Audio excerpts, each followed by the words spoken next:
My name is Millie, and I'm 30 years old. I got married 5 years ago to my husband, who is 5 years older than me. He works for a leading corporation and is calm, patient, and a very kind husband.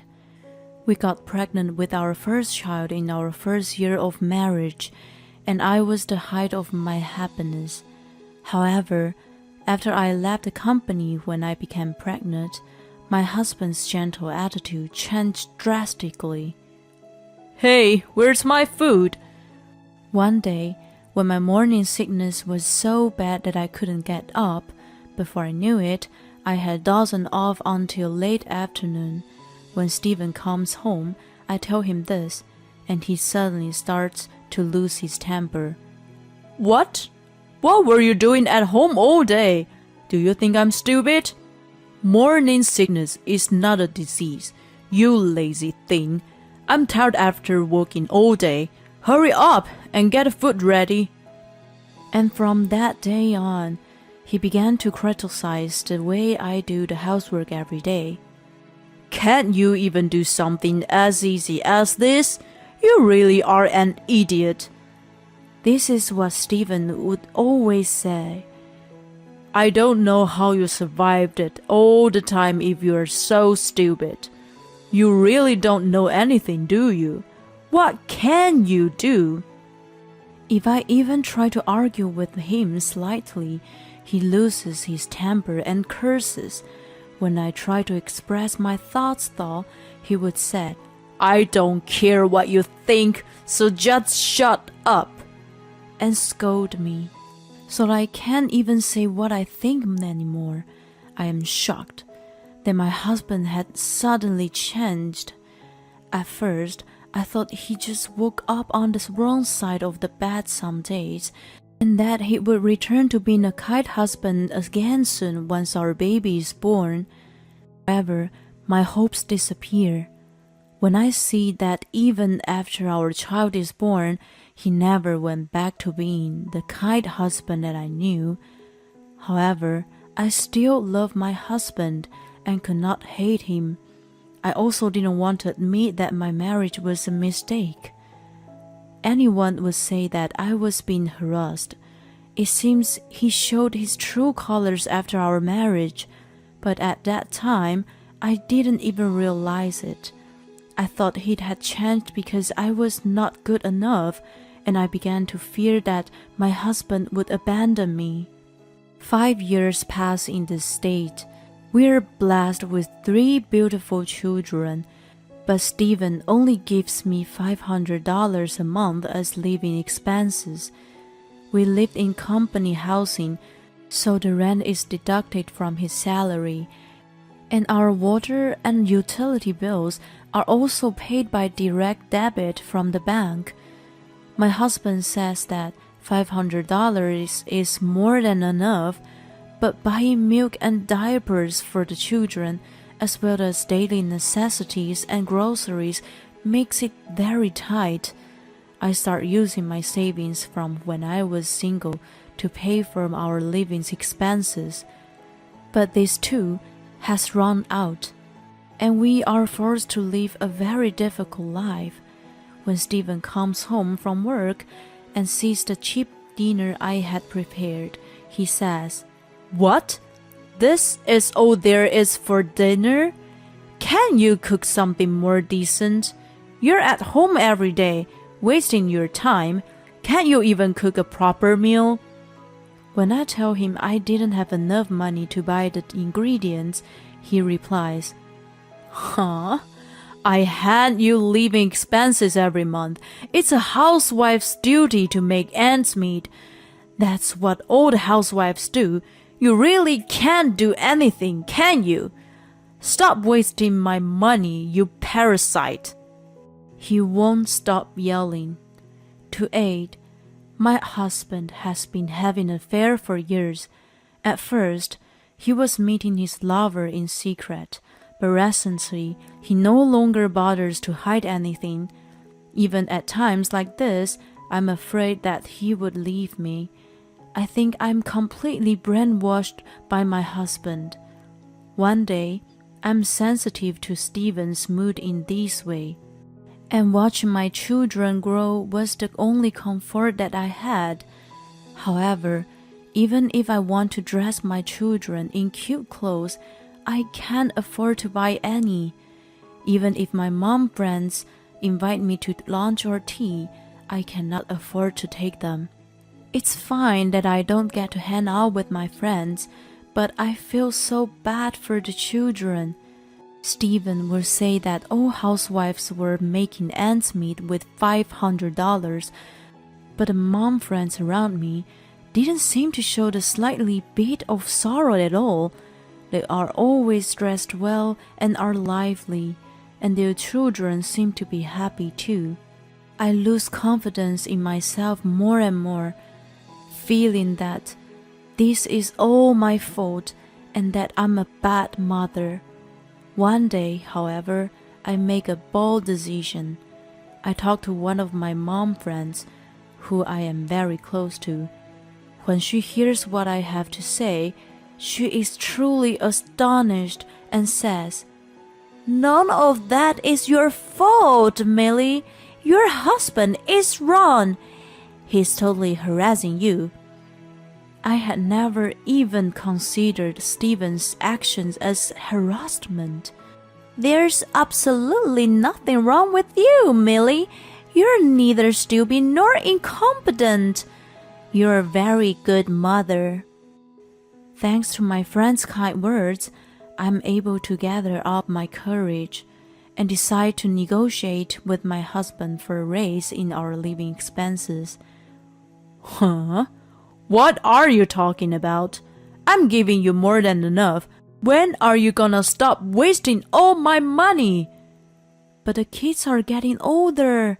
There are things I have to buy them, and I need money to spend time with their friends' mothers too." "Not in a million years. You just stay at home, take care of kids, and do the housework. Don't talk big to me when you're so incapable." In my husband's yell, the children started crying. "Shut up! You keep them quiet."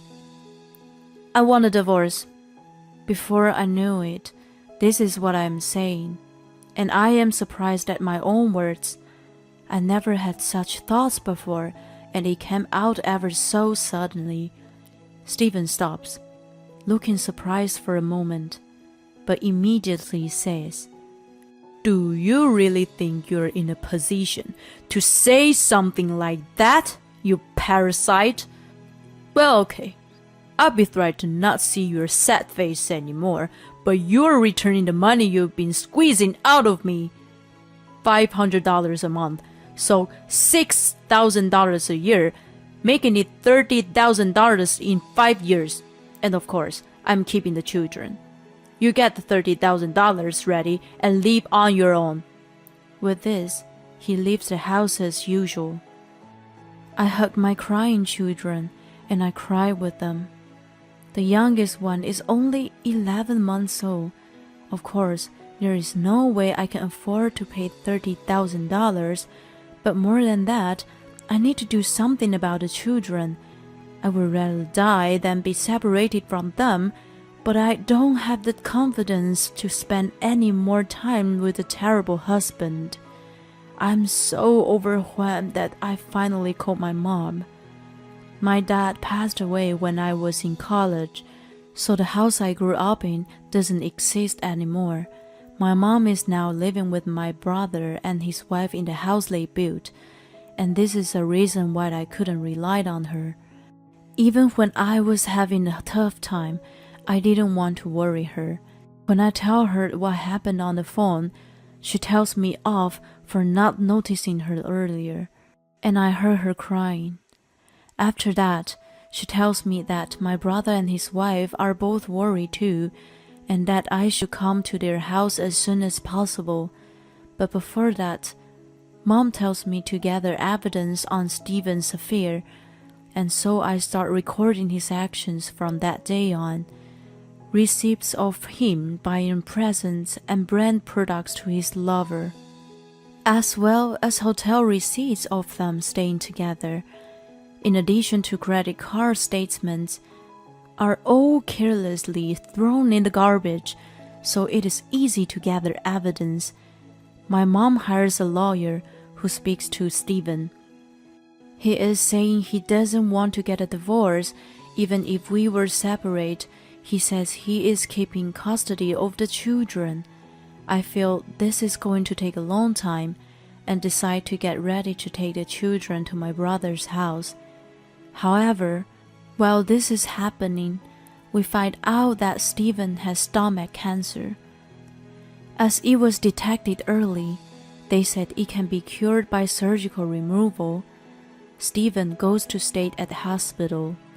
Life without my husband at home is truly peaceful and refreshing, and I feel so calm all the time. Perhaps it is because I have become more cheerful, but I feel that my children also seem to be livelier than usual. Seeing my children in such a state, I become even more certain that I need to get a divorce. I have no regrets leaving my husband, who says his cancer is due to a stress from my actions.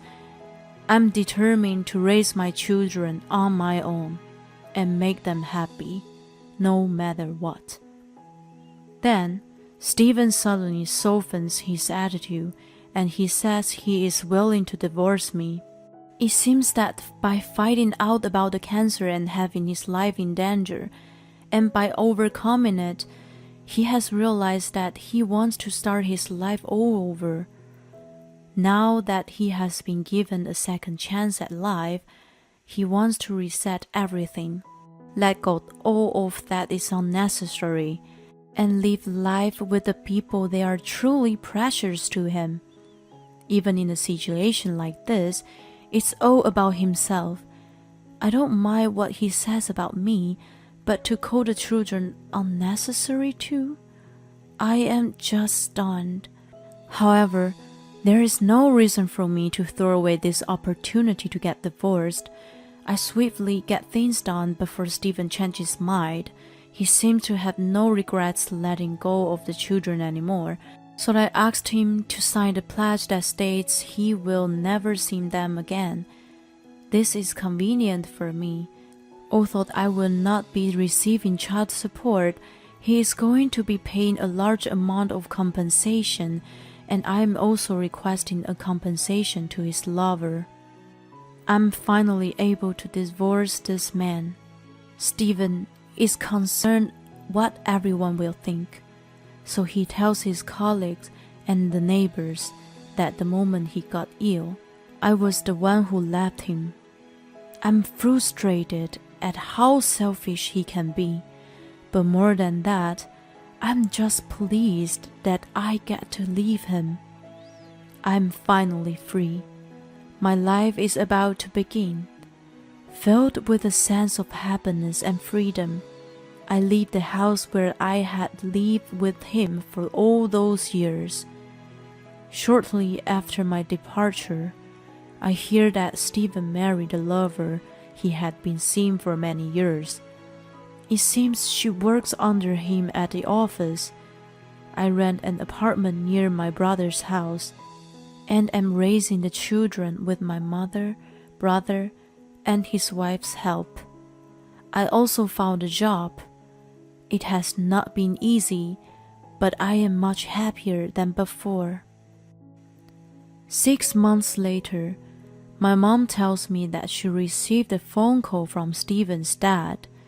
Has something happened to Stephen? I hurriedly call his dad back and find that Stephen has gotten a divorce again. Fortunately, his cancer has not recurred, and he is still alive and well. He was living a peaceful life with his new wife, but it seems that after a while, he started harassing her too. She left the house immediately and divorced him soon after. She also made a scene at the company that they both still working and told everybody about Stephen's attitude, which led him to quit. It seems he has moved out of the company housing, is paying more compensation to his new wife, has no more money, and has returned to his parents' house. He has lost all his energy and is saying he wants to see his children and start over with me again. His dad couldn't stand seeing Stephen in his state anymore, so he decided to reach out to me. I feel so angry. I'm finally free, but Stephen appears in front of me like this, as if a ghost. He had an affair for so many years and got married after finally getting rid of me, but got divorced after 6 months? It's all his own fault. But instead of showing remorse, he wants to see his children and he wants to start over? Who in the world does he think he is? Who's the parasite now? I'm speechless. I somehow managed to hold down my racing anger and tell Stephen's dad that I intend to never see him again before I hang up. However, a few days later, on my way home from work, Stephen is waiting for me at a park near my house, and I feel like my heart is about to stop. He looks pale and exhausted. At first, I couldn't tell who he was. "Millie, I know now. You're the only one for me. Our children need a father, right? A lot happened, but let's start over. You must be having a tough time on your own. You know, I can do the housework for a while." Don't be ridiculous. I can't help myself, and I interrupt him. What do you mean that start over? It would make sense if I said that, but you have no right. I have no intention of starting anything over with you, and I'm thrilled to be away from you. I don't care what's happened to you. You said I must be having a tough time on my own? I'm so much better than when I was married to you. Stephen is startled and has his mouth hanging open. It's the first time that I'm talking back to him like this, so this response is understandable. You just leave. I don't know since when you've been here, but if you think you can waste your time like this, why don't you go job hunting or something? You're an adult. Don't get your dad to phone me. And I don't know how you found out where I live, but if you come anywhere near me again, I'm calling the police. That's all. Goodbye. I leave him standing there. I'm scared and furious at my ex-husband for suddenly appearing in front of me like this, but remembering the look on his face, I feel much better. My children and I have not seen my ex-husband since. The 4 of us are living peacefully and happily, and I believe there is still so much to experience in life. I'm going to stay positive and work hard until my children grow up.